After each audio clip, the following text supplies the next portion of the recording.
Gracias por seguir con nosotros en este primer día de actividades de la Red de Ecología Acústica de México, la Red Ecología Acústica México, yendo a través del canal Arte, Ciencias, Humanidades y Ciudadanía, que también está disponible el canal YouTube y Facebook de la Fonoteca Nacional. Me da mucho gusto poder moderar esta mesa. Esta mesa tiene un tema que es fundamental en la ecología acústica y es precisamente las caminatas sonoras. Esta mesa, que fue diseñada precisamente por la artista Amanda Gutiérrez, tiene como objetivo presentar diferentes proyectos que utilizan la caminata sonora como una herramienta metodológica para el estudio de las complejidades y vertientes, las diferentes vertientes que tiene la caminata sonora. Vamos a escuchar 4 perspectivas de los artistas. Estos 15 minutos, yo les pido que ustedes por favor pongan mucha atención y formulen preguntas para que al final de cada exposición puedan presentarlas a cada uno de nuestros artistas. En primera instancia, me da mucho gusto presentar a la coordinadora de esta mesa, es Amanda Gutiérrez. Les voy a leer brevemente quién es ella para que ustedes se familiaricen con esta artista. Ella nace en la Ciudad de México en 1978. Ha presentado innumerables exposiciones individuales a lo largo de su carrera artística. Entre ellas se encuentran Walking in Leibniz en Baxter Street Gallery en Nueva York. También ha presentado en el Laboratorio Arte Alameda, ha presentado en el Silver Cloud Gallery en Londres, en Madrid, España, en The Window Gallery en Madrid, España, entre otras exposiciones. Este año su trabajo como académica y artista de medios inmersivos fue presentado en el 6º Congreso Peatonal en Morelia, Michoacán, y será expuesto también en la conferencia Resound, en la 8ª Conferencia Internacional de Historia y Media Arts. También es importante señalar que ella ha participará en The Global Composition Sound and Media Conference. Participó el año pasado en la Universidad de Edinburgh, en Alemania. También ha participado en la Universidad de São Miguel de Azores, en Portugal. En 2017 presentó un trabajo en Portugal. También en Reino Unido y en la 16ª Bienal y el Simposio de Arte y Tecnología en 2018 en Connecticut, en el Colegio de Connecticut. Ella vive en las ciudades de Brooklyn y la Ciudad de México. Y vamos a escuchar cuál es la propuesta que Amanda nos va a hacer para abordar precisamente el tema de la caminata sonora. Gracias, Amanda. Muchas gracias, Perla. Voy a hacer una transición, de hecho, referente a la plática de Eric Leonardson. Yo he trabajado mucho con Eric, he trabajado en la ciudad de Chicago haciendo caminata sonora, y caminata sonora, de hecho, en lugares, en barrios que son migrantes y que de alguna u otra manera tienen una relación directa con la migración mexicana. Me interesa mucho la relación del paisaje sonoro con pues los movimientos migratorios y cómo a estos grupos migratorios están de alguna u otra manera hacinados espacios con gran carga de contaminante sonoro. Pero para comenzar con eso quiero presentarles un video que realicé como parte del colectivo de Midwest Society of Acoustic Ecology, que lanza esta pregunta: ¿qué es una caminata sonora? Van a ver a Eric también liderando una de las caminatas, y este video lo hicimos en colaboración y para poder dar a conocer la iniciativa que tuvo de Midwest, de la Sociedad del Medio Oeste de Ecología, pero también como una herramienta didáctica.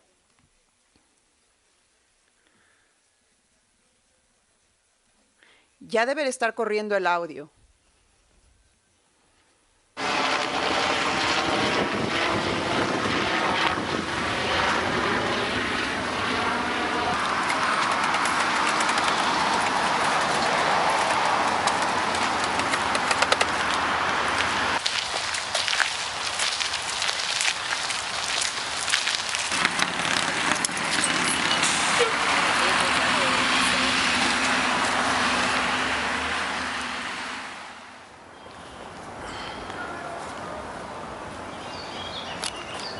Estas caminatas sonoras fueron realizadas, como bien Eric lo mencionaba, en varios espacios, en varios contextos espaciales que tenían su propio paisaje sonoro. En este caso fue uno de los parques que está en Hyde Park.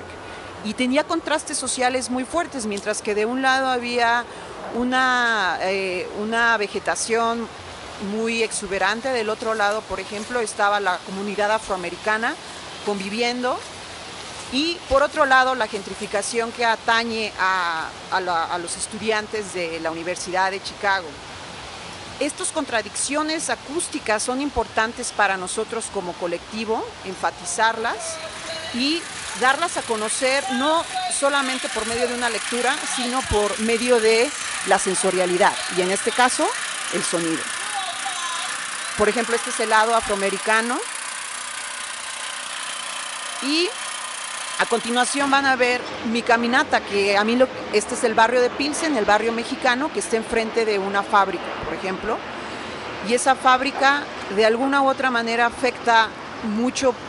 Ahora estoy haciendo esta edición de esta manera para hacer estos contrastes, pero esta fábrica afecta mucho a la comunidad que está ahí, no solamente sonoramente, pero también por problemas respiratorios, de hecho, por gases tóxicos que desprenden. Esta es otra de las caminatas que se llevaron a cabo en otro lugar. Este es Pilsen de nuevo. Y me interesaba en esta edición del video poder tener una relación espacial entre todas las diversas caminatas que cada uno realiza y la iniciativa de cada artista en relación al análisis espacial de cada lugar. Bueno, de hecho es muy interesante esta última frase fundamental de Hildegard Westerkamp, que fue una de las artistas y también no solamente una excelente artista música, sino también académica de la ecología acústica.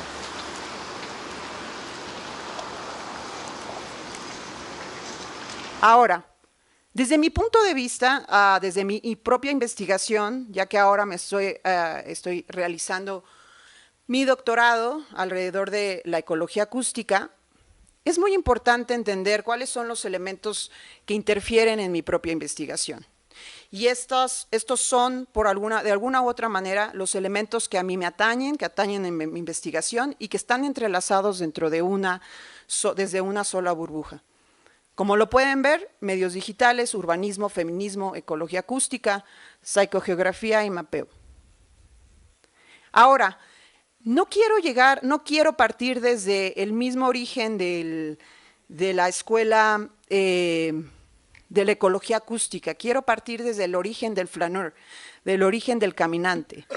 ¿Quién hace este origen del caminante? Pues es Charles Baudelaire, y lo que me interesa de él es básicamente cómo él mira a la ciudad. Mira mientras camina, observa, relaciona de alguna u otra manera los sentidos y el sentido estético con la ciudad, con la caminata. Sin embargo, no había mujeres caminantas. De la idea del flaneuse no existía. Las mujeres que eran los flâneuses o las caminantas eran prostitutas o consideradas prostitutas. Y existían mujeres escritoras de la ciudad, pero casi siempre ellas lo hacían desde su estudio. Y una de ellas es Delphine Girardin, que utiliza el sentido de la escucha para describir la ciudad de París. Y en esta ciudad de París nos describe todas las distintas y las diversas músicos, desde músicos, pregoneros, toda la población que alcanza a escuchar desde su estudio. Desafortunadamente, las mujeres no tenían el acceso a la ciudad como nosotros hoy en día. Y esa es la pregunta que quiero hacer en mi último proyecto, que no lo voy a presentar hoy porque se va a presentar en otra ponencia en inmersividad, pero solamente voy a lanzar esta pregunta. ¿Quiénes son los que navegan la ciudad? ¿Y quién tiene el derecho a la ciudad y realmente puede caminar en la ciudad sin ningún temor? Entonces, a partir de esa pregunta, es que estoy realizando esta pieza de realidad virtual y estoy utilizando la deriva sonora con otras mujeres para incursionar la ciudad y preguntarnos acerca de la inclusión de género a partir del paisaje sonoro. Es decir, cuáles son los paisajes y cuáles son y cómo ese sentido sonoro nos alerta, nos atañe, pero también nos desplaza del espacio público. No quiero mostrar todo esto porque esto en verdad lo quiero mostrar después y voy a hacer énfasis en este proyecto. Me interesa mucho más poder mostrarles los siguientes proyectos de la investigación. En esta investigación que estoy haciendo, estoy también encontrando relaciones con mi trabajo con otros movimientos, y en este caso es las excursiones Dada. Los dadaístas hicieron la primera excursión en un lote baldío, en el lote baldío junto a una iglesia. Entonces lo que querían encontrar era el sentido de la cotidianidad, lo que está invisible. Y eso me interesó mucho porque a partir de eso yo empecé a usar esta idea de itinerarios críticos, es decir, ir a locaciones específicas con gente que es parte de la locación y ellos hacen el tour, ¿no? Un tour crítico que al final habla de las historias escondidas o de las historias que están subjetivas, que están dentro de un lugar.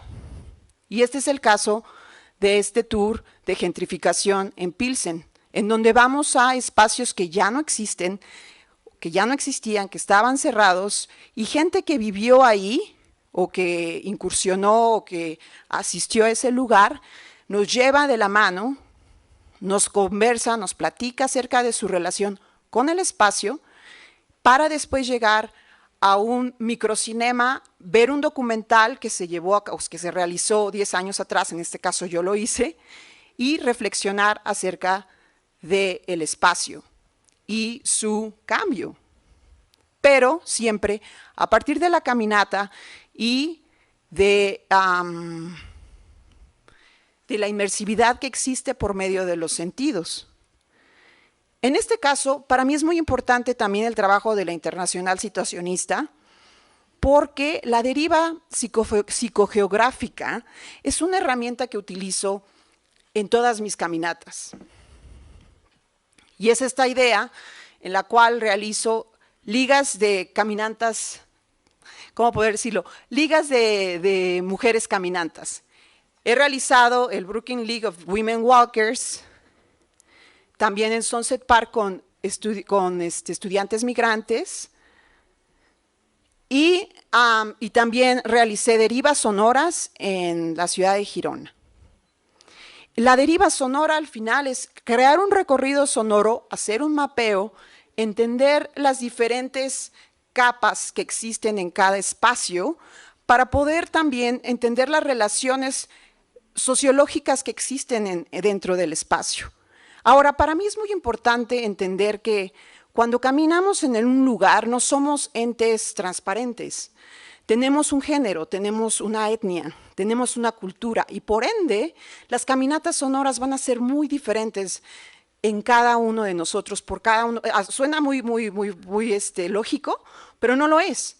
Es decir, mi andar en la ciudad de Brooklyn va a ser muy diferente a mi andar en la ciudad de Manhattan, o mi andar en la ciudad de Nezahualcóyotl, mi andar en Ecatepec, como mujer y como mujer de color.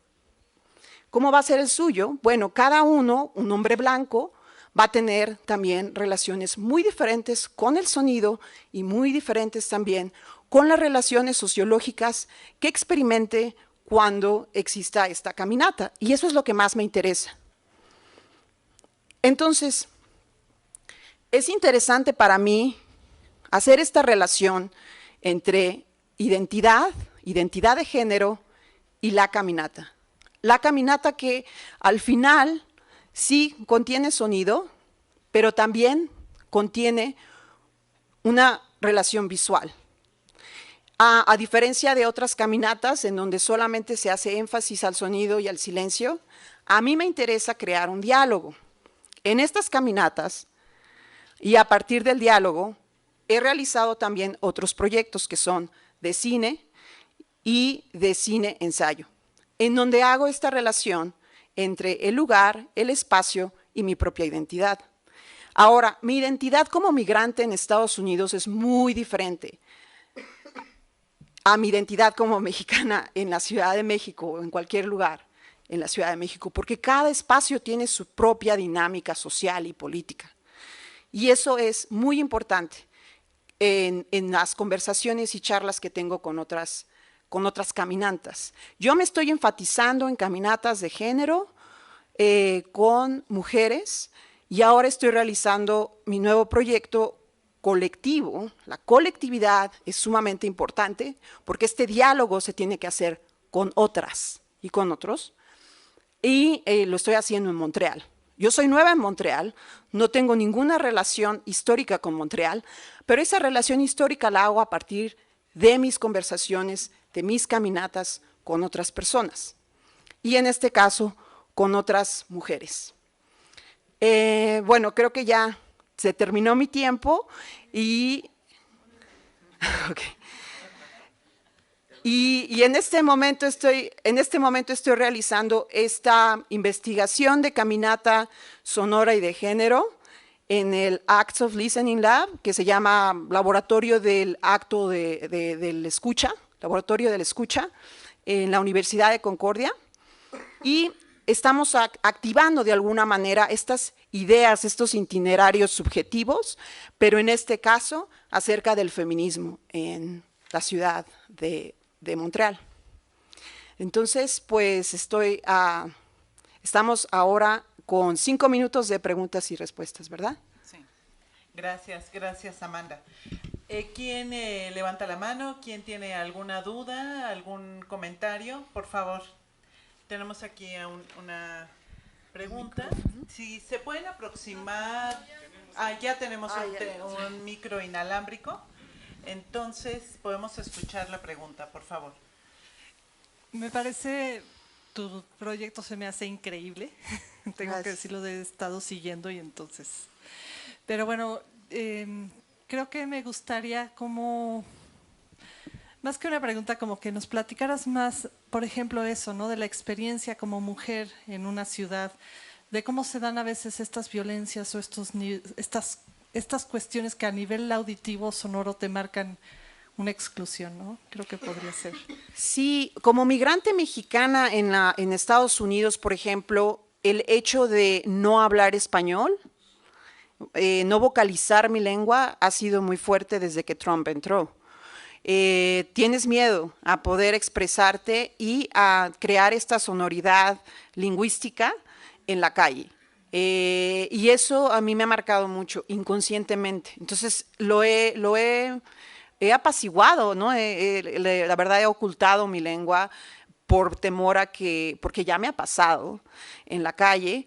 Y en este sentido también cuando hacemos las caminatas sonoras con las mujeres de diferentes etnias, edades, diferentes culturas, cada una tiene un código acústico del cual se relaciona su propio género de violencia, ¿sabes? Por ejemplo, hay mujeres que son mayores y para ellas es el silencio, se sienten excluidas, se sienten invisibles. Pero la pregunta aquí es, ¿la invisibilidad se da a partir de la mirada masculina?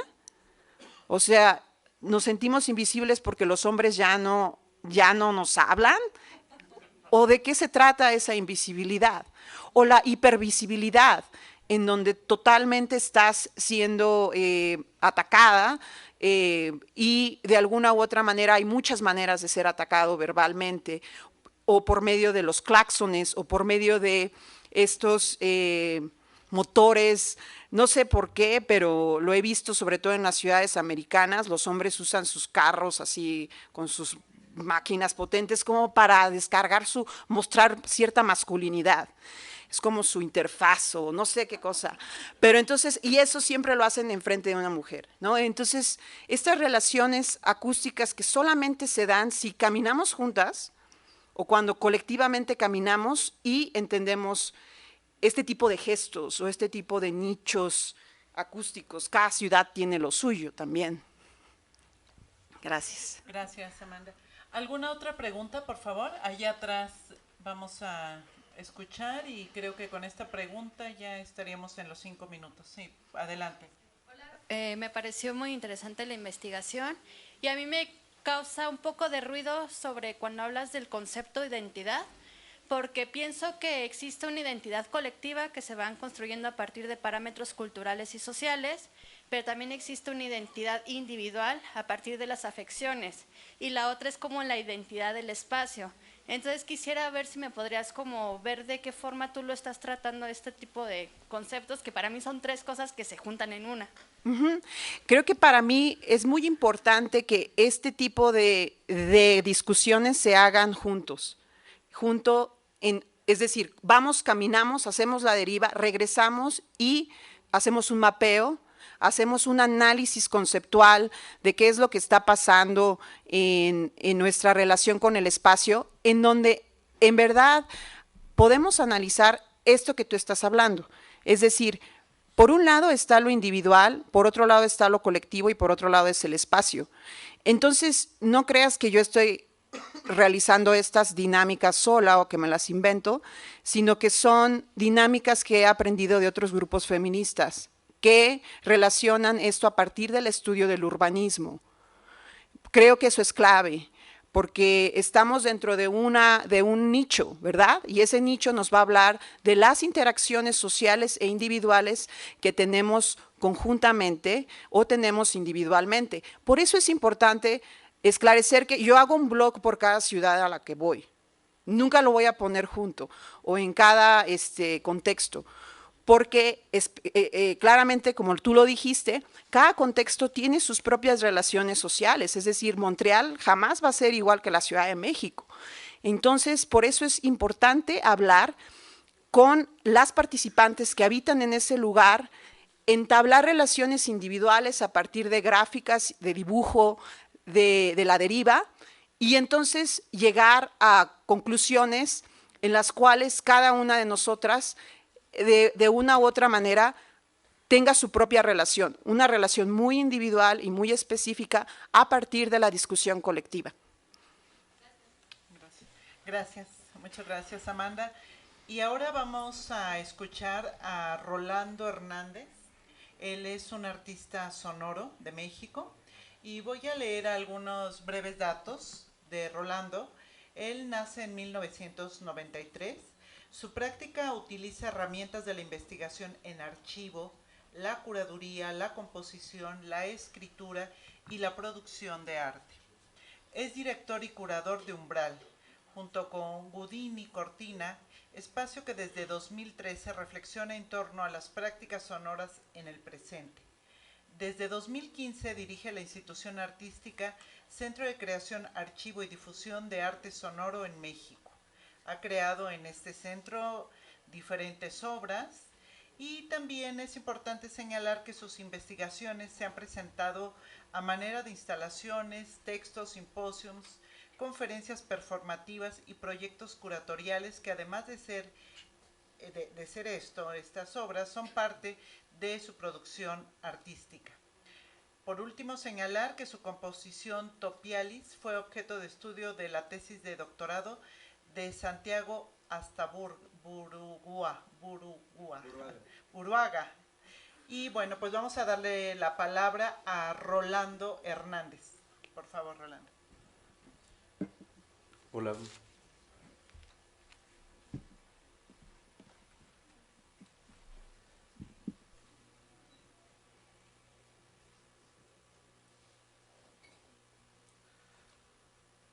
Bueno, he decidido también hacer una especie de, en lugar de hacer una especie de script o un guión, voy a intentar hacer también una deriva de algunos conceptos que estuve reflexionando a partir de la invitación que hizo Amanda.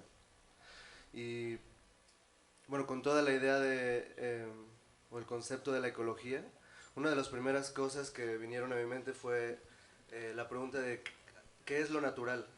O bajo cuántas capas existe lo natural. Entonces, una de las primeras cosas que estuve hablando con un colega, Alberto Montes, sociólogo, y pensando en qué o cómo aproximarnos a la idea de lo natural, fue primero, claro, pensar como en todas estas lugares comunes o estas formas de cómo nos aproximamos a la idea de lo natural, y quizás la primera es pensar que lo natural es aquello que no es tocado por el hombre, o aquellas cosas que el hombre no tuvo como un poder o una cierta violencia. Pero bueno, aquí es donde me empieza a interesar mucho, porque empiezo a buscar otras personas que han investigado acerca de lo natural. Por ejemplo, Walter Mignolo habla del concepto de natura como el dominio pasivo sobre el cual los seres humanos ejercen su dominio. Entonces me parece interesante también, y lo relaciono con algunos de los conceptos de Quentin Meillassoux, este filósofo que habla acerca del realismo especulativo, cuando habla acerca de la ancestralidad. Y él plantea igual que la idea de lo natural es primeramente un constructo humano, ¿no? Porque no se puede pensar justo lo que existía antes de los humanos sin tener un humano pensándolo. Entonces me gusta comenzar a pensarlo desde ahí, por una parte, y por otra también esta idea de los naturales, ya pensándolo más como desde un aspecto colonial, es decir, los naturales como esta forma de crear una barrera temporal y política al ponerse en el presente de la evolución, ¿no? Cuando hubo este encuentro de dos mundos entre España y México, o sea, tienden mucho a hablar acerca de los naturales, no solo por ser los naturales quienes viven en México, sino también como por estas personas que, como dice Mignolo, tal vez necesiten un dominio pasivo sobre el cual los seres humanos ejercen su dominio. Es decir, los naturales no entran necesariamente dentro de la categoría de un ser humano, sino más como una forma, bueno, como se utilizó durante la conquista en el Caribe, ¿no? Solamente como carne o como esclavos, no eran considerados humanos de alguna manera. Y también siempre está como con toda esta parte detrás, hablando de los naturales o la gente que viene como del pasado colonial, digámoslo así, como la gente ociosa, como la gente que no quiere trabajar. Yo me pongo a pensar si no es el ocio y la pereza, el vicio, una forma de resistencia. En el documental que hace Raimundo Gleiser, para documentar toda la estrategia política de Luis Echeverría, él tiene un gran fondo para poder ir durante toda la campaña junto con Echeverría, y lo que él hace es, además de hacer documentar toda la campaña política, él también hace entrevistas a ciertos grupos sociales marginados para mostrar esto que él llama la revolución congelada. Entonces, haciendo una entrevista a los trabajadores de Nequén, en la misma fábrica, ellos hablan de que prefieren ser vistos como los huevones, como los flojos, a tener que trabajar más de 3 horas, más de 4 horas para un patrón que no le va a pagar, que no les va a pagar de una manera honesta. Entonces me gusta esta doble visión de, claro, pueden ser vistos como los perezosos, como los que no quieren hacer nada, pero hay una razón política y social para que esto emerja de esta manera. Estoy haciendo, como dije, una deriva que van a ver como... No, quizás no hable de nada, pero voy a hablar de pequeñas cosas. Regresando un poco a la idea de lo natural, hace algunos meses tuve la oportunidad de ir a un lugar que le dicen el Shock Forest, en una comunidad que se llama Zamdam, en Holanda. Y el Shock Forest es básicamente un bosque que crearon artificialmente para probar armas.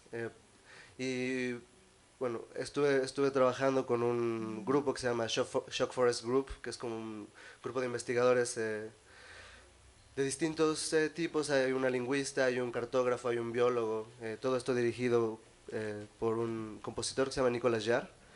Entonces, con el Shock Forest justo estábamos pensando, ¿por qué tuvieron que construir un bosque y no hacer, por ejemplo, un edificio para hacer las pruebas de armas. Y claro, pensamos toda esta idea que existe de, visualmente del bosque, ¿no? O sea, uno puede meterse al bosque y la gente va a seguir viendo un bosque, pero en cambio, si uno construye un edificio, se va a preguntar, ¿para qué es ese edificio? Pero el bosque como que no hay un pensamiento detrás de qué es el bosque, además de ser el bosque, ¿no? Pero en este caso sí es un bosque artificial que es creado para, bueno, para probar distintas granadas y distintas armas. Lo cual me lleva a seguir esta idea de lo natural y de lo colonial, con esta idea de la Suiza chilena, y estas políticas forestales que comienzan a iniciar en la segunda mitad del siglo XIX, donde básicamente se abre la política internacional para invitar a gente de países como Alemania o Inglaterra a venir a colonizar Chile.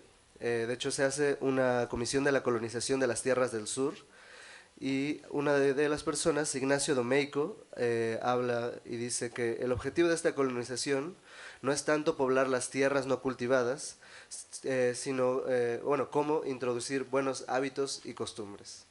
Entonces, de nuevo está esta idea de, como del futuro y presente, políticamente hablando, ¿no? Como que llegan los de Europa a enseñarle a los mapuches y a todas las comunidades del sur de Chile, a enseñarles cómo se vive en el presente o cómo pueden ellos llegar al futuro. Y además, bueno, una de las formas en cómo comienzan a conquistar es trayendo granos, trayendo mucho de la flora que está alrededor del sur de Chile. Por eso le llaman la Suiza chilena. Uno va a lugares como Valdivia, como Osorno, y puede ver, o puede sentirse, digo, puede sentirse en una parte de Europa. Y todo tiene que ver por estas políticas forestales, en donde no solo se va a conquistar a través del lenguaje, a través de una violencia física, sino a través de violentar cosas como la alimentación, como el paisaje y el entorno visual, y por ende también de alguna manera el sonoro. Esto me recuerda y me hace preguntar una cosa primero. Hoy día, ¿cuáles son las conquistas que se ejercen a través de dispositivos, formas de escuchar y de producir sonido? Y regresando un poco a lo de la Suiza chilena, me recuerda un poco algo que dijo este artista, Luis Barros Negroni, y habla de la contradicción del ovío, ¿no? Pues el conquistador pasó de pensar en lo natural como una muestra de retroceso a una aspiración o a una forma de vida, ¿no? Ahora tenemos esta contradicción del ovío porque, claro, uno tiene que aspirar a esta forma de ser eco-friendly. Sin embargo, muchas de las formas en cómo se está haciendo la agricultura para los productos bios tiene una huella de carbón mucho más grande que un vuelo a veces o que otros tipos de dispositivos. Entonces, bueno. De aquí solo quiero hablar muy brevemente acerca de otra de las cosas que me llegó a pensar, bueno, es como un hilo de pensamientos, acerca de esta relación entre lo natural y lo sagrado, un poco igual para poner entre, bueno, seguir hablando de la colonización, seguir hablando de estas éticas. Entonces, pienso en lo natural y esta relación que existe con lo sagrado en Mesoamérica, que es aquello que no es creado por el hombre y que nos hace vivir, y esta relación que existe con deidades como la Coatlicue, que es la diosa de la fertilidad y madre de Huitzilopochtli, Tlaloc o Tepeyolot, el dios de las montañas, y como muchas veces son la misma montaña el templo al que tienen que ir, como por ejemplo el monte Tlaloc. Entonces pudieron colonizar, pudieron destruir Tenochtitlan, pero pueden destruir la montaña. Entonces en este caso me gusta mucho pensar cómo este politeísmo es tangible, ¿no? O sea, ellos están viendo a Dios en las montañas, están respirando a Dios, están viendo estos procesos de fertilidad y están también siendo parte de un proceso pues teológico, pero biológico, pero bueno, se me hace como verlo de una manera mucho más, bueno, sin tantas categorizaciones, ¿no? O tan occidental. Entonces, regresando a lo que hablaba de este Shock Forest Group, hablamos mucho de un concepto que es hablar desde la montaña, que viene de una antropóloga llamada Marisol de la Cadena. Y claro, ¿cómo ir a la montaña y no hablar sobre la montaña? No decir, ah, bueno, la montaña tiene tantos árboles, hace esto. ¿Cómo uno no solo tiene la responsabilidad hoy día de hablar sobre la montaña o escuchar a la montaña, sino también hablar desde ella, ¿no? Es decir, qué tipo de ética tiene que haber en las formas en cómo nos aproximamos a nuestras propias formas de producción. Cuáles son estas otras herramientas de escucha para escuchar al Ausangate, para escuchar al Biobío, para escuchar al Tule, al hielo de la Patagonia, al Illimani, al Orinoco. ¿Cuáles son estas otras maneras de registrar? Tenemos que pensar solamente en una escucha o en una percepción profunda, un poco como decía Amanda, ¿no? Tenemos que solamente, claro, a veces caminar y tener como un foco sobre la escucha, o tenemos que pensar también que la escucha es solamente un filtro específico para una máquina de percepción integral que es el cuerpo. Podemos recordar, por ejemplo, el deep listening de Paulino Oliveros, que no solo tiene que ver con escuchar, sino con recordar sueños, con tener toda una otra forma de vida. Y claro, siendo una forma tan subjetiva, no es sobreintelectualizar la escucha, la muerte de su potencia, o una forma de ponerle párpados a los oídos.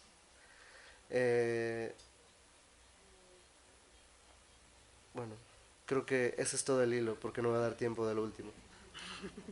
Gracias. Gracias.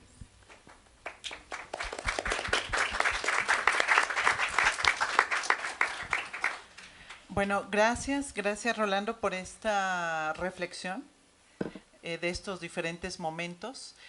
Quisiera saber si alguien en la sala tiene alguna pregunta, ¿no?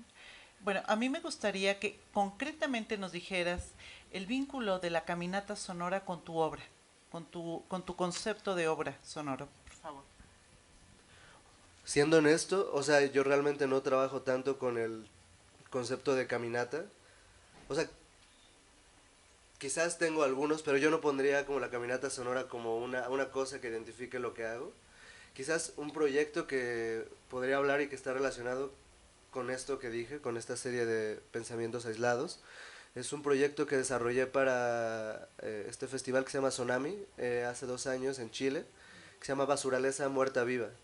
Y lo que sucede con este proyecto de Basuraleza Muerta Viva es que con los directores del festival hacemos un contrato en donde durante un mes, todos los días, yo salgo a hacer caminatas con un carro para recoger residuos inorgánicos y comenzar a ponerlos en bolsas y llenar básicamente toda la galería de basura, al mismo tiempo que hago trabajos con ONGs de la ciudad de Valparaíso para ver cuáles son los problemas y por qué se genera tanta basura en la ciudad.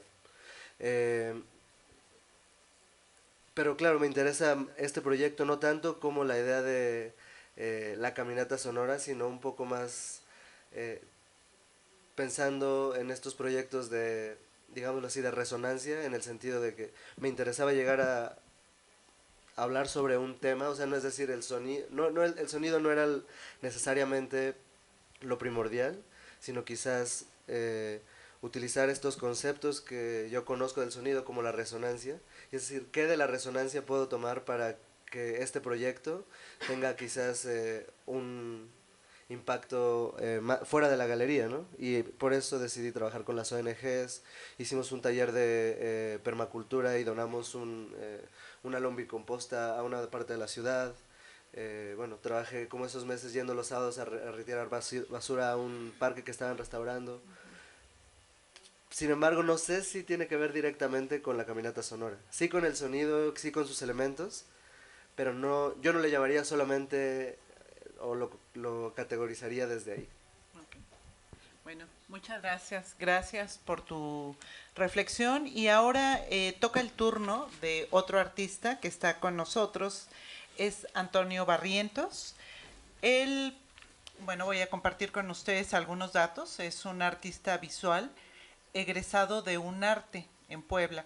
Actualmente estudia la maestría en artes visuales con la orientación en arte digital en el posgrado de Artes y Diseño de la UNAM.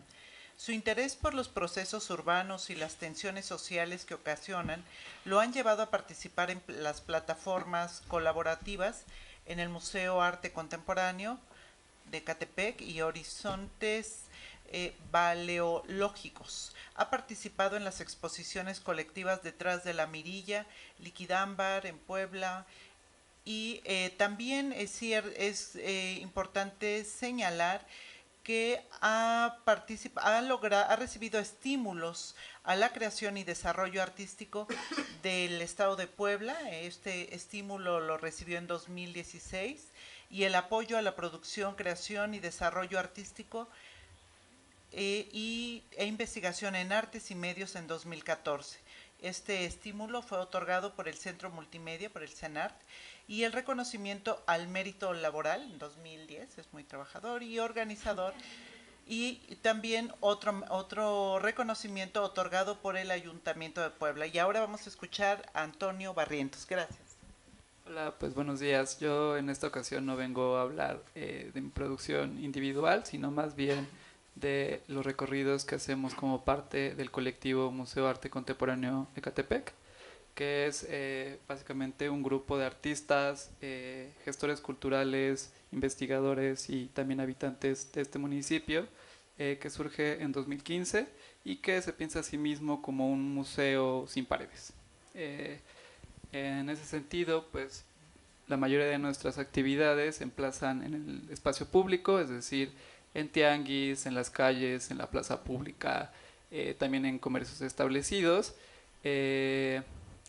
Y aunque en un principio nuestro nombre tenía como una cierta intención megalomaníaca como de hacer intervenciones en todo Ecatepec, pues nos dimos cuenta de lo complejo que era esto, ¿no?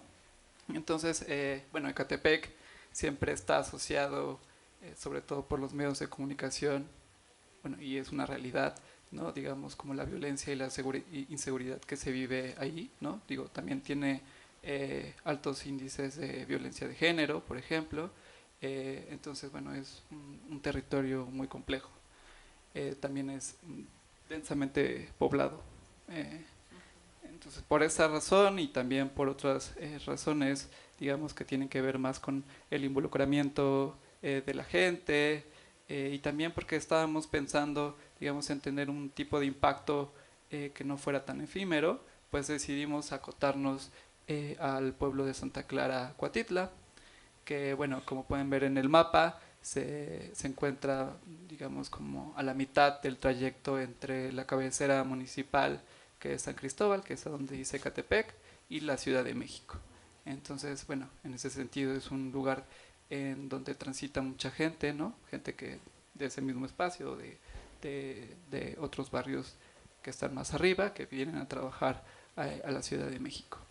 Sin embargo, Santa Clara pues sí tiene ciertas particularidades que de algún modo nos ha ayudado a nosotros a tener pues una relación distinta con la comunidad. Es un pueblo originario, así es como se le denomina, y bueno, eso de algún modo pues tiene que ver, digamos, con que hay una identidad más arraigada que quizá en otros barrios que son producto, digamos, de la expansión urbana, ¿no? Santa Clara tiene un pasado que se remonta incluso como a tiempos prehispánicos, y bueno, una particularidad también de este territorio es la presencia del Cerro Gordo, ¿no? Que forma parte pues de la memoria colectiva del pueblo y sin duda pues también ha sido muy importante para nosotros como colectivo. En este sentido, pues una de las primeras actividades que hicimos, también un poco forzados al no tener un espacio físico, pues fue salir a la calle, ¿no? y digamos que una actividad que hicimos fue esta, que es una deriva por el cerro. En esta ocasión invitamos artistas a caminar por ahí y digamos pues a reconocer el paisaje en colectivo, ¿no? Es impactante realmente y asombroso la vista que se tiene desde ahí y por supuesto despierta sentimientos sobre lo sublime, ¿no? Pero también pensamos la caminata pues como una estrategia que es distinta al estar en un espacio cerrado, ¿no? Es una cuestión muchísimo más corporal que te permite conocer al otro en un estado de cansancio, de esperar, de tener cierto cuidado y de esperar al otro, ¿no? Entonces por eso para nosotros ha sido importante desde el principio las caminatas. En este periodo teníamos una idea como mucho más expositiva, que eso ha ido cambiando a lo largo del proyecto. Bueno, desde que iniciamos hemos hecho recorridos, no solo con artistas invitados, sino también con grupos externos, pero comenzamos a pensar en un programa que fuera un poco más regular. Le denominamos diálogos y derivas, que básicamente pues son recorridos por lugares significativos para el pueblo y en donde pues también diéramos como voz a los habitantes de esta comunidad. Entonces, por ejemplo, en este caso, pues realizamos una deriva por, bueno, que en este sentido ya la deriva también tiene pues un guión un poco más estructurado que en las primeras ocasiones en las que realizábamos esta actividad, ¿no? Aquí, por ejemplo, pues fuimos a la calle Blanca, que es una de las principales calles del pueblo, que es la calle Libertad, y bueno, visitamos locales. Santa Clara tiene un pasado sobre todo de una relación con el pulque muy estrecha, entonces bueno, visitamos esos lugares. También visitamos a personajes en particular que queríamos escuchar su voz. Y bueno, en este camino la gente nos facilitaba el acceso a espacios y objetos que aunque siempre están ahí, pues no son accesibles cotidianamente, ¿no? Entonces para muchos de nosotros era una sorpresa encontrarnos con este tipo de espacios y de objetos. Bueno, en este caso, pues digamos como que las historias que se contaban pues tenían que ver más con un pasado personal o con un pasado familiar en relación a los negocios o a las casas en particular que visitábamos, pero también nos interesa, digamos, rastrear los antecedentes de organización colectiva, ¿no?, que existen en el pueblo. Entonces, por ejemplo, en esta otra ocasión fuimos al mercado, que pues es una de las pocas iniciativas que existen en Ecatepec, en donde comerciantes gestionaron un predio para pues poder comerciar de forma permanente sus productos, ¿no? Y bueno, así es como llegamos a este año, en donde estamos explorando un pues cierto tipo de forma de trabajo distinta, que hemos denominado vértices, que tienen pues ya no tienen una temporalidad tan específica como lo habíamos planeado con anticipación, sino que más bien pues agotará hasta que decidamos que eso suceda, ¿no? En este año comenzamos este vértice que llamamos territorio y arraigo, y una de las primeras actividades que realizamos fue nuevamente una deriva al Cerro Gordo, ¿no? En esta ocasión la dirigieron dos personajes. Uno fue Oscar Martínez, que es un habitante del pueblo y que bueno, ha subido desde su infancia y que nos contó cómo a lo largo de los años ha sufrido cambios y transformaciones el paisaje y el pueblo y también el cerro mismo, ¿no? Y también nos acompañó Oscar Vázquez, que es un consultor ambiental y que nos habló sobre la importancia del cerro en términos ambientales y ecológicos, ¿no? Entonces para nosotros era muy importante que estos dos personajes compartieran cada uno desde su experiencia y desde su disciplina, pues la importancia que tiene esta elevación para la región, ¿no? Y bueno, también escuchamos las preocupaciones de la gente que asistió a este recorrido. Pues básicamente esta primera actividad y en general todas las derivas nos sirve como un primer encuentro o contacto con la comunidad, pero también como para seguir cuestionándonos y preguntando y seguir, digamos, un tipo de proceso de investigación en relación a cierto tema, ¿no?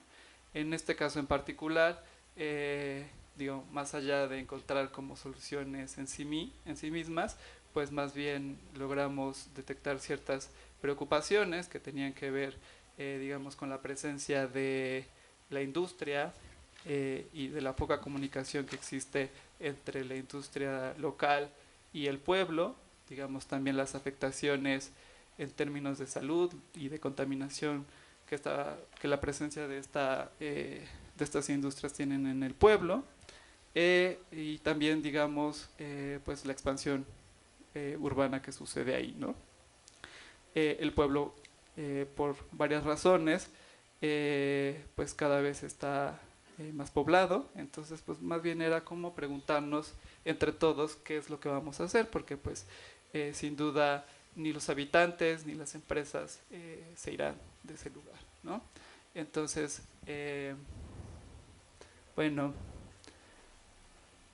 esa primera actividad forma parte de un diagnóstico que está liderado por Salvador Vázquez, que básicamente tiene como eje la relación del pueblo con el cerro, en donde hemos hecho pues entrevistas, hemos seguido, bueno, y que estas entrevistas ya tienen, digamos, como un resultado en un texto, de acuerdo a las interpretaciones que él ha realizado desde su propia metodología en relación al material que hemos recopilado. Y bueno, seguimos continuando con las derivas, en donde pues también nos visita gente externa, como en este caso, que fue el programa de materia abierta UNAM, o estos chicos de un curso de verano de un proyecto hermano que se llama Banco. Y bueno, pues simplemente decir que en realidad este vértice recién ha iniciado, todavía estamos como en una primera etapa. Para nosotros era importante tener este primer diagnóstico para pues identificar qué es lo que podemos llegar a tener en alcances, digamos, posteriormente. Entonces, bueno, dentro de las actividades que hemos realizado, pues han sido talleres con niños en escuelas públicas y bueno, digamos como que también en esos recorridos nos encontramos con objetos. Parte de esos objetos pues tienen que ver con álbumes fotográficos, ¿no? Entonces para nosotros es importante pues darle una salida a este tipo de objetos. Entonces, por ejemplo, aquí en este caso hicimos una pequeña muestra de un archivo fotográfico del ingeniero Cuauhtémoc Ramírez, y bueno, para nosotros es importante pues visibilizar los antecedentes que ya existen de organización en relación a la urbanización del Cerro Gordo. En este caso pues son fotografías que nos relatan la construcción de una iglesia, un centro comunitario y un centro educativo en las faldas del cerro, ¿no? Y bueno, pues simplemente es decir que este vértice, pues como colectivo, bueno, la intención de este vértice es hacer cruces no solo con el arte contemporáneo, sino invitar a otro tipo de especialistas, ¿no? Y que estos especialistas, por supuesto, que nos han cambiado la visión que tenemos incluso del cerro mismo, ¿no? Por ejemplo, aquí tenemos dos imágenes. En una es pues el Cerro Gordo en invierno, y del otro lado tenemos el Cerro Gordo en primavera, ¿no? Entonces, pues personalmente, digamos que yo cuando subíamos en las primeras ocasiones, pues lo veía muy seco, ¿no? Entonces, pues asociamos generalmente lo verde con vida, ¿no? Pero bueno, digamos que en estos diálogos nos hemos dado cuenta pues que eso no implica que el cerro pues forma parte importante de ciertos ciclos, ¿no? Y que pues es refugio de ciertas plantas y de ciertos animales, ¿no? Y bueno, pues simplemente decir que subir en conjunto pues es un ejercicio pues muy importante para nosotros, que nos ha permitido tener un contacto distinto con la comunidad y entre nosotros también. Muchas gracias Antonio. ¿Alguien en la sala que quiera formular alguna pregunta? Sí, por favor, allá atrás, si nos pasan el micrófono. Gracias. Hola, mucho gusto. Me parece interesante cómo trabajas con esta comunidad y sobre todo en ese municipio. Y yo lo que quiero saber es cómo se han apropiado estas actividades en el municipio de Ecatepec. Bueno, ha sido en realidad un proceso complejo. Les comentaba que no tenemos un espacio físico, entonces eso nos ha dificultado, pues, digamos, generar un público constante en ciertos momentos, ¿no? Entonces es un trabajo, pues, que seguimos continuando. Pero sin embargo, pues sí sentimos que cada vez tenemos una aceptación, pues, distinta respecto de la comunidad con nosotros y con nuestra presencia, que en un primer momento podía ser, pues, incluso como hasta cierto punto violenta, ¿no?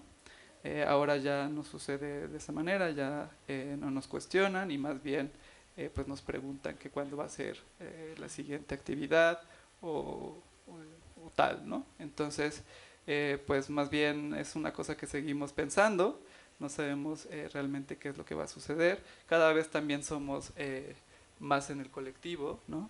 Bueno, al principio éramos un montón de artistas, después terminamos siendo 4 y ahora se está uniendo cada vez más gente que también es habitante de ahí, ¿no?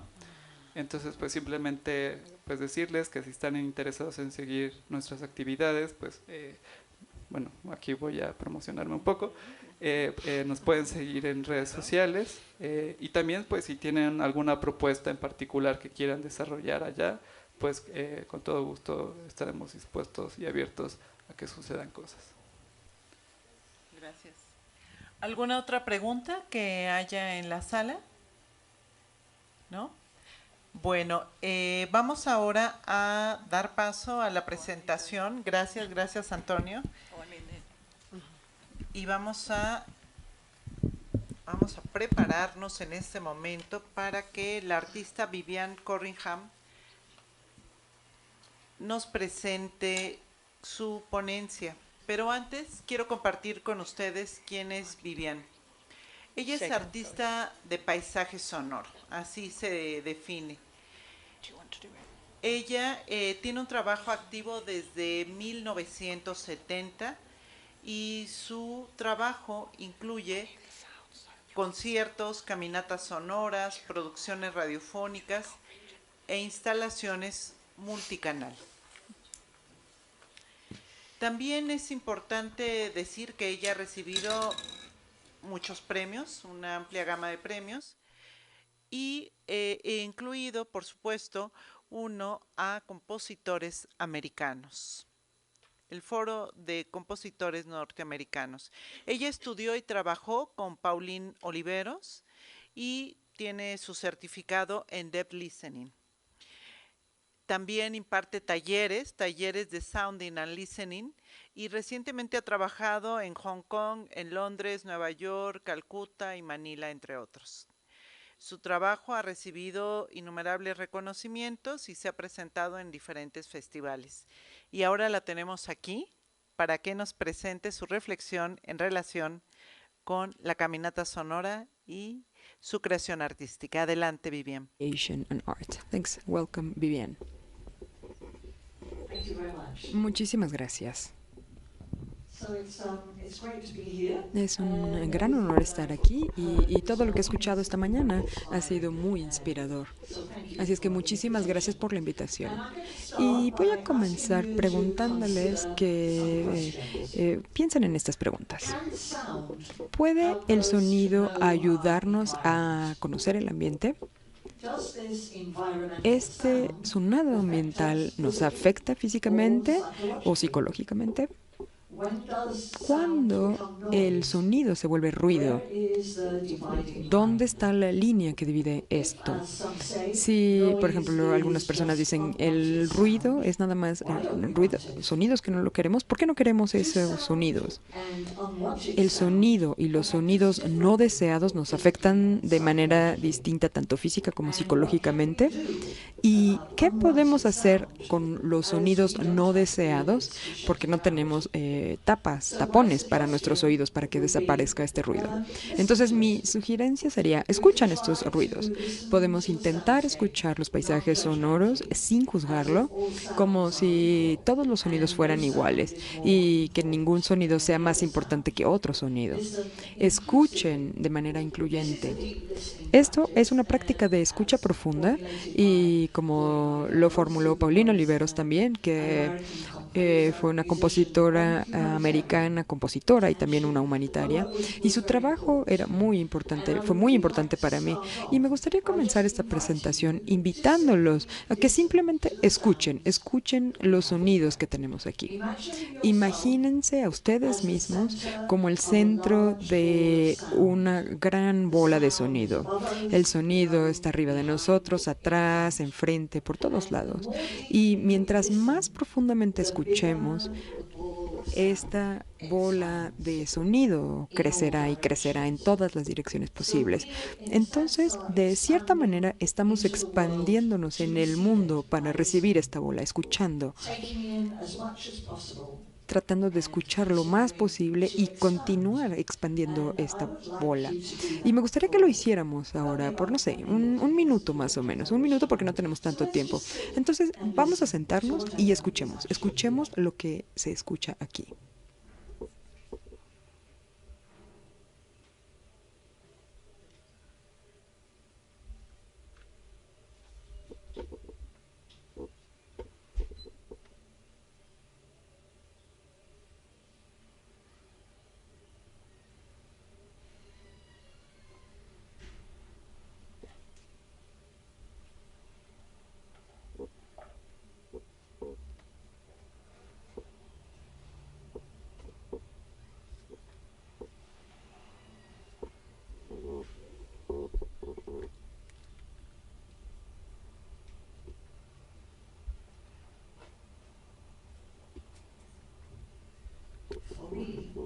Bueno, para mí escuchar es muy importante en distintos niveles.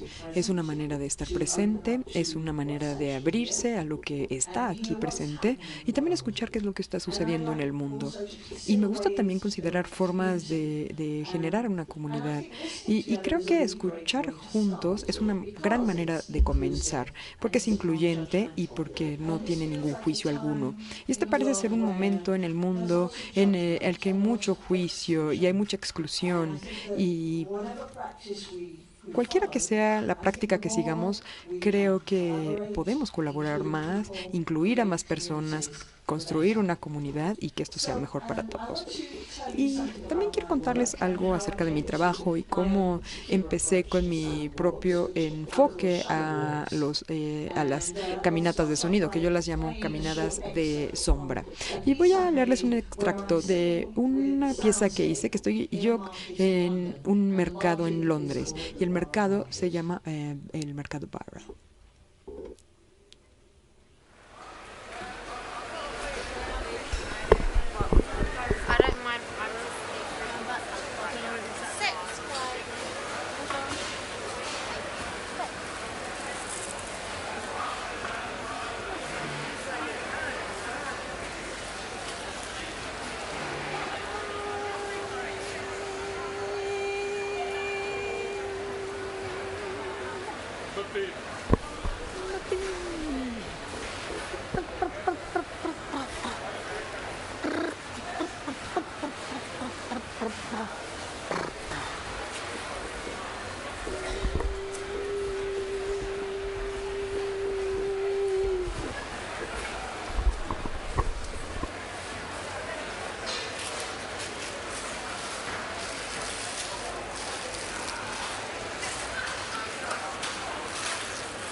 Entonces, por cerca de 40 años he explorado las posibilidades de este instrumento tan versátil que es la voz, incluyendo utilizar técnicas de extensión, pero también la melodía, las palabras y también con procesamiento electrónico de voz y a veces nada más de manera acústica.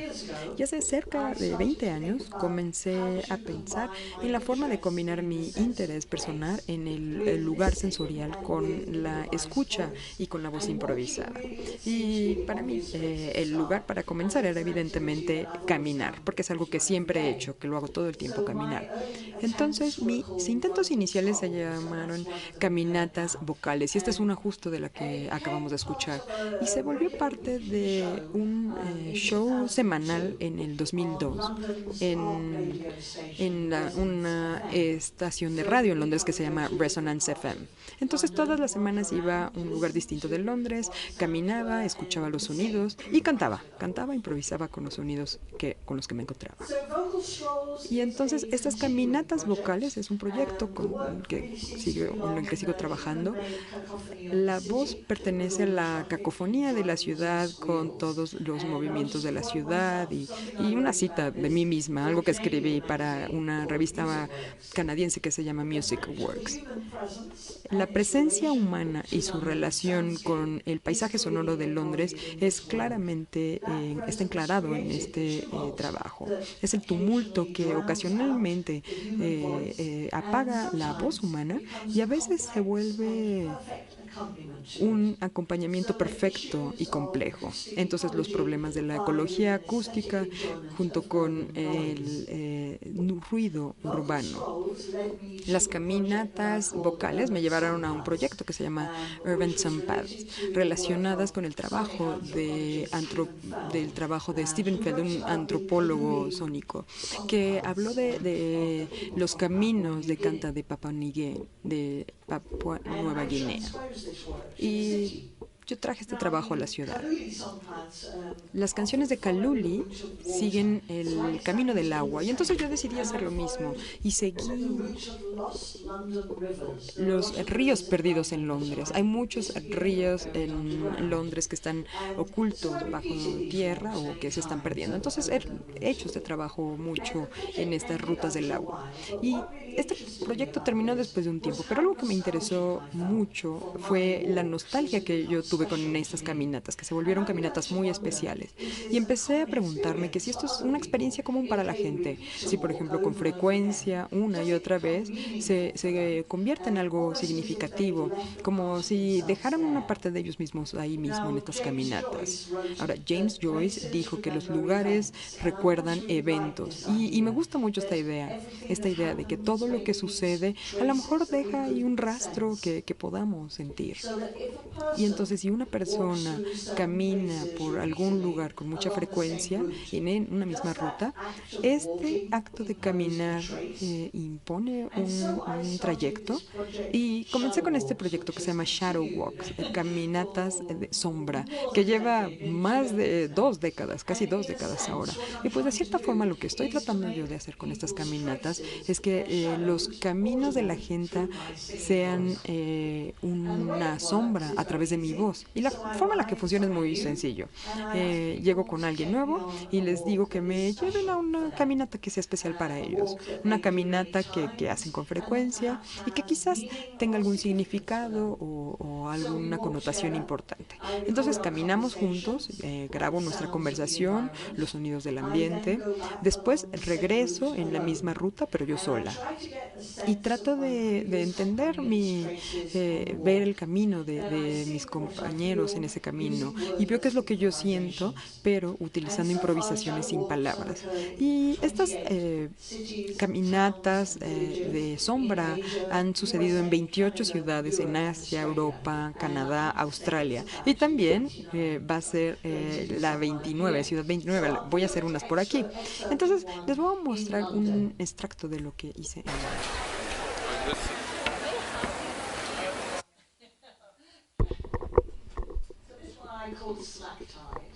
Esta se llama Slack Tide.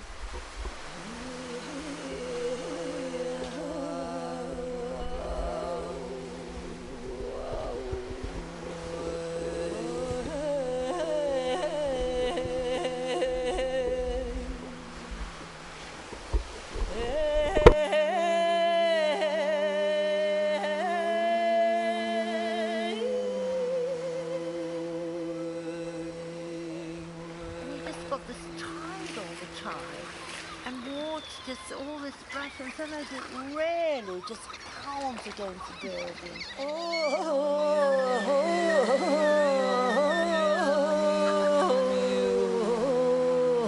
You know, that 25 feet, astonishing twice a day, that body of water appearing and disappearing is just like magical. Yeah. And it puts you so in touch with the movement of the earth.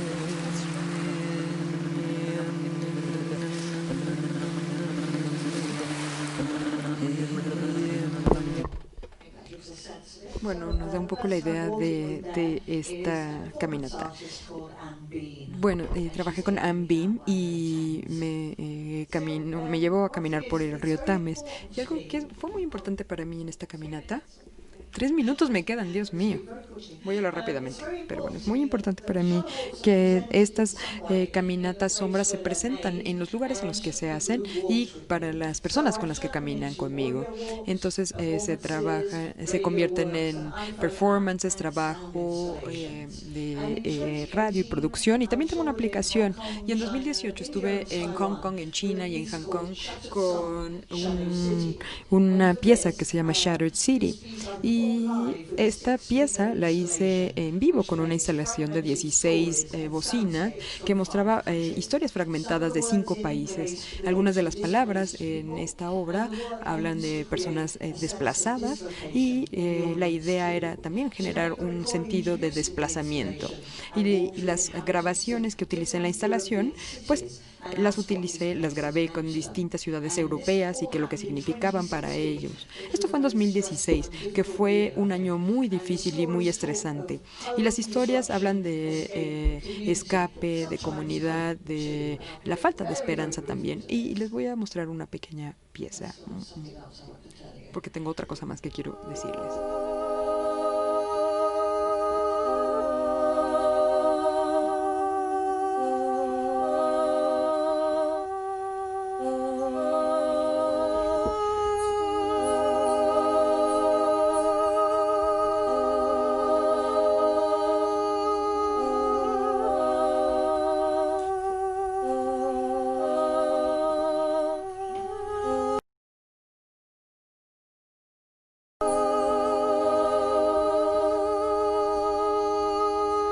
Because of this event, the area has changed because it's very haunting. It still feels like home. A lot of my growing up happened up and down and along this road. Alldeles nybyggt bostadshus som är omdiskuterat och ganska fult. The feeling you have when you live in the same area for all of your life.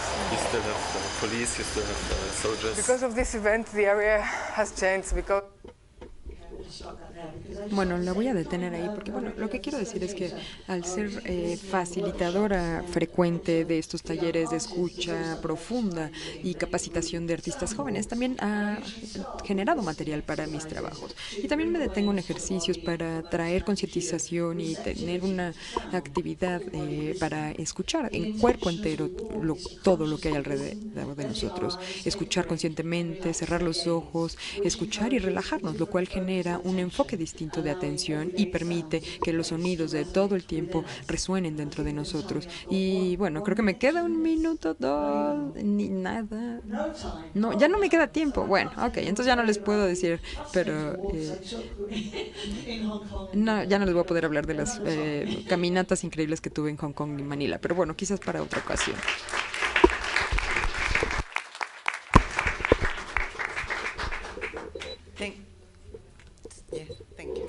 Gracias. Bueno, muchas gracias. Gracias por este viaje sonoro, esta inmersión, que finalmente el principio de la caminata sonora es precisamente basic principle of Soundworks is to relearn how to listen. That's one of the goals of Soundworks, and with this last presentation, we've been able to have this approach to the world of sounds. Quiero ahora darles la palabra. Tenemos unos minutos para alguna pregunta que le quieran hacer a Viviana.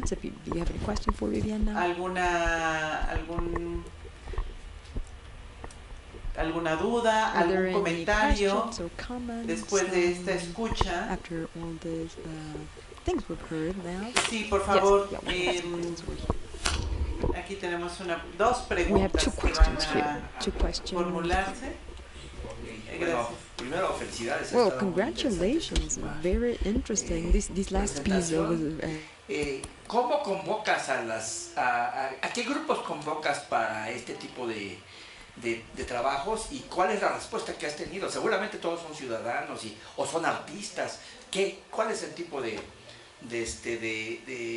participantes en estos importantes eventos que tienes? Well, you know, it sort of depends on the. Depende del. Myself while I'm talking. Pero bueno, depende un poco de la situación. Cuando me invita una organización, con frecuencia ellos ya tienen algunas personas listas para esto, pero siempre pido distintas edades, géneros, que esté equilibrado. Y cuando estoy yo sola en un lugar es muy interesante porque a veces solamente me acerco a alguien o si conozco a alguien en una tienda, pues pregunto si tienen tiempo para salir a caminar. Siempre me interesa cualquier persona y todos tienen muchas cosas muy interesantes que decir, dicen cosas tan personales y me acaban de conocer. Entonces hay algo de caminar con las personas, algo que es muy íntimo al caminar. Es algo que hacemos diario, pero caminar es algo muy íntimo. Y en parte porque estamos viendo hacia frente, no nos estamos viendo cara a cara, no es como una entrevista. Podría decir mucho más al respecto, pero bueno, creo que es eso. Y Evaristo también, por favor. ¿En Evaristo? ¿Se escucha? Can you hear me? Yeah. Dos preguntitas. Well, I have two quick questions. Primero es si está residiendo en el Reino Unido, si trabaja de manera independiente o en alguna institución. Y la otra es cómo llegó con Pauline Oliveros, cómo fue esa primera intención de llegar con ella. No vivo en el Reino Unido, vivo en Estados Unidos, pero voy al Reino Unido mucho porque mis padres son mayores y viven allá y sigo trabajando bastante allá. Y conocí a Pauline Oliveros hace como 20 años aproximadamente, cuando vino a Londres a hacer un performance y ella también hizo un taller de deep listening, de escucha profunda. Y después de eso la conocí personalmente y estuvimos en un grupo también juntas que se llamaba una orquesta de Avatar. Era una mujer increíble, tenía como 80 años y siempre quería tratar cosas nuevas y quería conocer muchas cosas, entonces tuvimos un grupo y fue muy divertido, de hecho. Y también cuidaba a su gato y fui a muchos talleres que ella dio y estudié con ella y me capacitó para ser maestra de deep listening, de escucha profunda. Bueno, antes de concluir esta mesa que estamos cerrando, Amanda, ¿quiere decirnos algo, por favor? Sí, de hecho, Vivian va a dar un taller el viernes acerca de la sesión de escucha profunda, que son esta técnica que aprendió con Pauline Oliveros, y va a ser en el jardín, aprovechando que tenemos este gran espacio, y va a ser el viernes. Entonces, si ustedes quieren saber más acerca de esta técnica, están bienvenidos a participar. Es increíble, de hecho, porque ella estudió, tiene uno que tener ciertas herramientas para poder llevar esta guía y este taller, y Vivian ha trabajado mucho con esto. Entonces, a lo mejor Vivian nos puede dar un poquito de su, no sé, de los conceptos que tiene acerca de qué es el deep listening. Thank you. Gracias. Okay.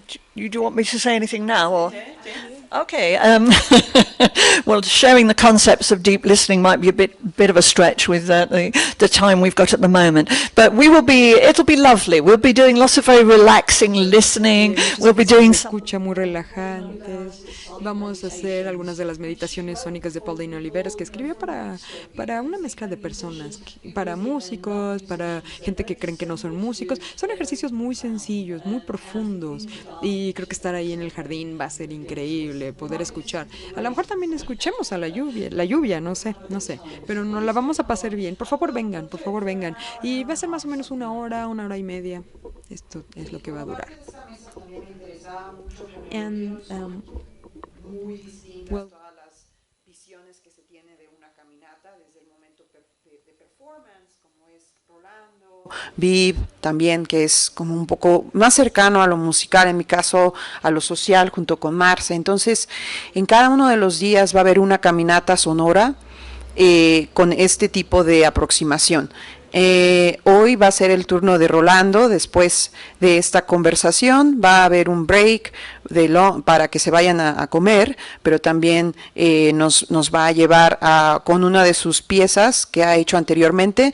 No es una caminata guiada, es objetual, entonces es una instalación, y por eso es interesante aproximarnos a este tipo de relaciones con el sonido.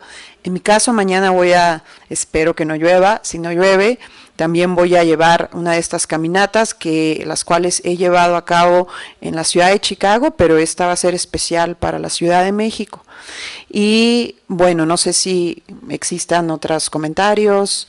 Bueno, solamente concluir con esta mesa que nos ofreció 3 perspectivas: la de la investigación sociológica, y una reflexión crítica sobre la identidad y la identidad de género, la escucha, una probadita de escucha profunda, pero también la perspectiva artística, y la tercera perspectiva de esta mesa fue la caminata como un método de encuentro con la sociedad, y esa reflexión la reflexión en torno a cómo el paisaje sonoro cambia. Gracias a los presentadores, a los conferencistas por compartir estas reflexiones. Gracias también a Amanda por diseñar esta mesa, y bueno, esperamos que les haya interesado y los esperamos a las 4 de la tarde. Sí, claro que sí. En este momento, bueno, tenemos un receso que ustedes pueden disfrutar de la Fonoteca Nacional, y tenemos de 2 a 4 de la tarde. Sí, tenemos una caminata, ya lo adelantó Amanda, a cargo de Rolando. ¿Dónde va a ser la cita? ¿Aquí afuera? Sí. Aquí afuera, por favor, las personas interesadas, para que vayan con Rolando a hacer este ejercicio. Y a partir de las 4 de la tarde los esperamos de nuevo aquí para la mesa Preservación y Reinterpretación del Paisaje Sonoro, que fue diseñada por el maestro Evaristo. ¿Sí? Bueno, muchas gracias, buen provecho y nos vemos más tarde.